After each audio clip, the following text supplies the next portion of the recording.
20 l'âge, vous la connaissez bien sûr, mais cette fréquence est valable en moyenne.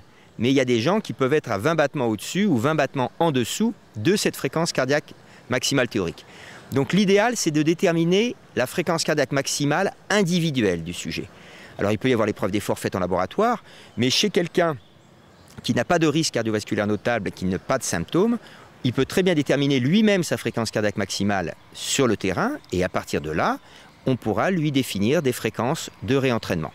L'idéal, c'est de rester aux alentours de 75% de la fréquence cardiaque maximale théorique ou la fréquence cardiaque maximale individuelle personnelle pour rester au niveau de l'endurance. Après, si on veut des conseils un peu plus précis d'entraînement, il faut réaliser des tests d'effort un peu plus sophistiqués. Pour connaître la fréquence cardiaque d'entraînement, on peut donc utiliser la formule suivante. Fréquence cardiaque d'entraînement égale 75% de la fréquence cardiaque maximale du sujet. En dehors du test d'effort, la fréquence cardiaque maximale du sujet peut être déterminée soit au cours d'un effort maximal sur le terrain, c'est la fréquence cardiaque maximale individuelle, soit en se servant de la fréquence maximale théorique qui est égale à 220 moins l'âge, en connaissant les limites d'une telle formule. La fréquence cardiaque d'entraînement n'est pas un dogme. Il faut toujours, au cours d'un effort, rester à l'écoute de son corps, surveiller ses sensations. D'ailleurs, le seuil d'essoufflement est un excellent outil pour savoir si l'on est à son bon niveau d'endurance. En dehors de la fréquence cardiaque d'entraînement, il y a un excellent moyen pour savoir si on est au bon seuil d'endurance. C'est la sensation d'essoufflement.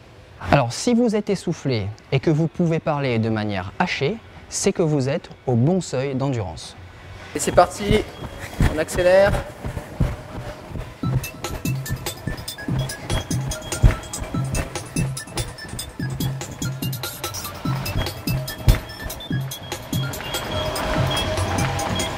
Si j'ai bien compris, je suis essoufflé, mais je peux encore parler. Je suis donc à mon seuil d'endurance. Je sais maintenant comment reprendre le sport. Pour finir, nous allons voir ensemble les spécificités de notre île. D'accord. Allez, on va accélérer, on est parti pour 10 minutes d'endurance. Allez, c'est parti. Allez, on accélère, on accélère, on accélère.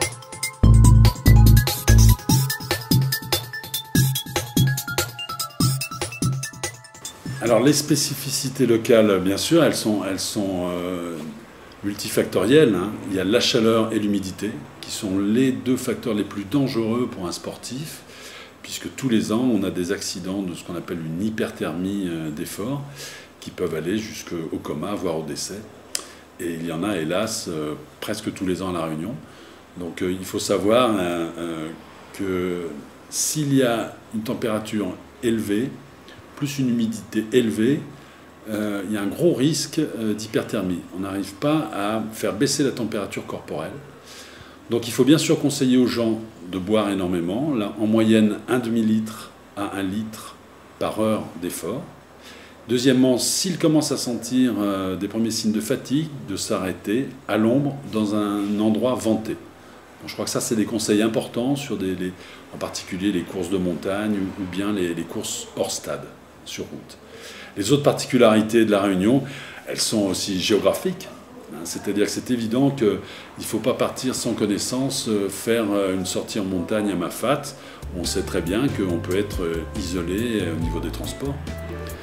Elles sont les conditions spécifiques de La Réunion vis-à-vis des sports nautiques, des sports de mer.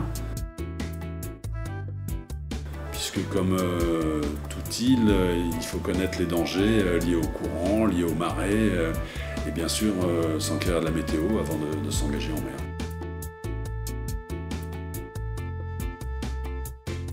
Il faut savoir bien sûr que plus on monte en altitude, plus il y a ce qu'on appelle une hypoxie, c'est-à-dire une diminution de la quantité d'oxygène dans l'air. Donc avec le froid, ce sont deux facteurs favorisants d'accidents cardiovasculaires. Donc raison de plus pour qu'il y ait une visite poussée chez un sportif de plus de 40 ans.